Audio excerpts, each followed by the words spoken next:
J'aurais bien aimé arriver à me faire un SMIC. Quand il fait moche, les marchés, ça fonctionne très mal et du coup ça impacte toute l'année. On a un chiffre d'affaires qui est mauvais à cause de la météo. Les aides pour les producteurs et la vente de nos produits, ça permet de faire vivre les bêtes, pas nous. Nous on vit moi je vis du RSA. Après j'ai la chance d'être propriétaire donc voilà. Bon, j'ai un toit. Puis moi je suis privilégié, hein. C'est-à-dire que pour l'instant j'ai rien mais un jour j'aurai un héritage. Donc c'était les 1000 vaches. On a des questions économiques aujourd'hui. Cet été, notre média vous invitait à rejoindre Télé 1000 Faces, une semaine de création autour de nouveaux programmes pour Télé 1000 Vaches. Avec Sophie Festjean, enseignante en région parisienne de passage en Creuse, nous avons interviewé des saisonniers afin de comprendre quels étaient leurs moyens de subsistance. En fait, on se questionnait sur comment vous vivez, s'il y a plus de rentrée d'argent pendant cette période de tourisme, de vacances et tout ça, et comment vous faites le reste de l'année pour vivre. Forcément en été je fais plus de résultats parce qu'il y a plus de légumes. Et effectivement il y a aussi un peu plus de personnes, notamment dans les restos. Ouais. Les restos commandent des plus grandes quantités en été parce qu'ils ont un peu plus de fréquentation qu'en hiver. Donc il n'y a pas besoin d'avoir une famille ou quelqu'un qui vous sauve au cas où sauf en cas de gros problèmes. Là, il y a quelques années, j'ai eu des gros dégâts liés à la grêle. La Solidaire m'a fait une levée de fonds et m'a fait un prêt. C'est un argent, une cagnotte qui sert à soutenir des projets sur le territoire. Donc ça peut être pour aider le lancement des assos ou alors moi en l'occurrence là, s'il ne m'avait pas prêté un peu de sous, je ne pouvais pas payer les réparations, quoi. Ouais. C'est des prêts à taux zéro.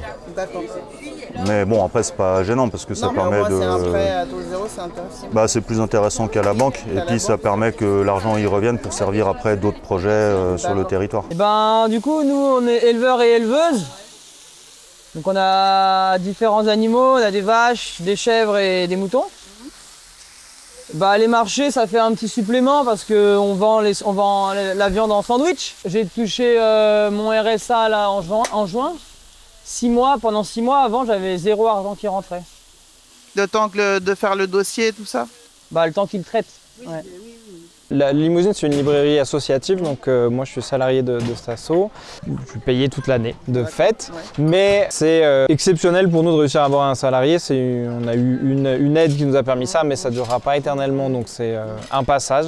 Mais c'est sûr qu'effectivement, même si moi je suis payé toute l'année, les rentrées d'argent dans l'asso, elles sont beaucoup plus importantes l'été que l'hiver, hormis la période de décembre, donc la période de Noël qui est importante. Avant que je sois salarié, c'était plutôt...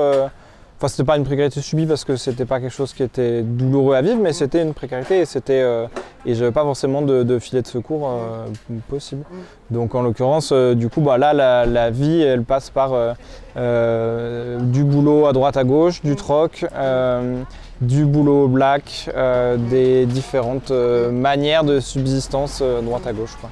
On reste sur une région qui est pauvre, donc on va pas trouver un boulot qui est super bien payé d'un coup. Donc en fait, vous êtes comme autonome, il n'y a personne qui peut vous sauver si ça s'écroule? Non. Non. Ça se mange pas à la cantine, c'est dire. Bon, notre grosse période, c'est le printemps, c'est avril, mai, juin. D'accord, oui, quand il faut planter. Voilà, exactement. Personnellement, je préfère ne pas avoir d'aide et d'aide agricole au sens large. J'ai pas besoin d'aide en fait, j'ai juste besoin de vendre mes produits à un prix juste. Et moi, mes prix, ils sont alignés sur ce qui se fait à côté, c'est-à-dire sur les grandes surfaces de jardinage, etc. Mais en vrai, mes prix ne devraient pas être à ces prix-là. Ils devraient être plus. Regardez, moi j'entends souvent des gens qui disent oui, je gagne pas assez d'argent, etc. Combien tu gagnes par mois? 1500 euros, 2000 euros, 2000. Ah bon? Moi j'en gagne que 500. Et du coup, alors je suis pas jaloux. Hein. Je comprends, c'est un choix de vie. Voilà, je suis content de faire ce que je fais là où je le fais. La toute première année d'installation officielle, j'ai fait 8000 euros de chiffre d'affaires.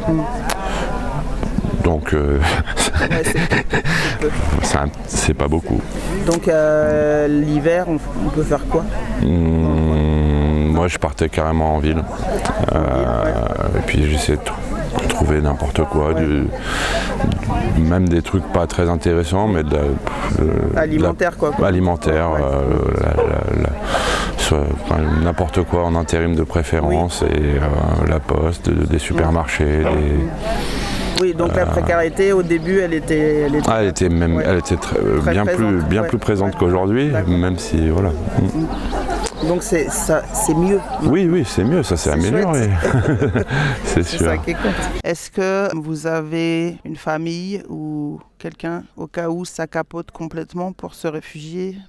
Je suis pas trop inquiet de ce côté-là. Je pense que j'arriverai à retomber sur mes pattes d'une manière ou d'une autre, parce que ça m'est déjà arrivé de me casser la figure. D'accord. Après, je suis pas invincible non plus pour autant, mais en tout cas, oui, s'il fallait, oui, j'ai de la famille et ma compagne aussi. Chaque cas est différent, mais la famille, ça fait pas tout en tout cas. Mais parce vous pouvez pas demander. Il y a des choses que vous pouvez pas demander à votre famille. Moi, je suis un bobo, hein. Je fais des trucs à la mode, moi. Moi, je pense que si j'étais dans une famille moins aisée, moins privilégiée, je ferais pas ce que je fais là. Hein. C'est quoi aisé, privilégié? Bah, où j'ai jamais manqué de quoi que ce soit. J'avais toujours des cadeaux sous le sapin à Noël.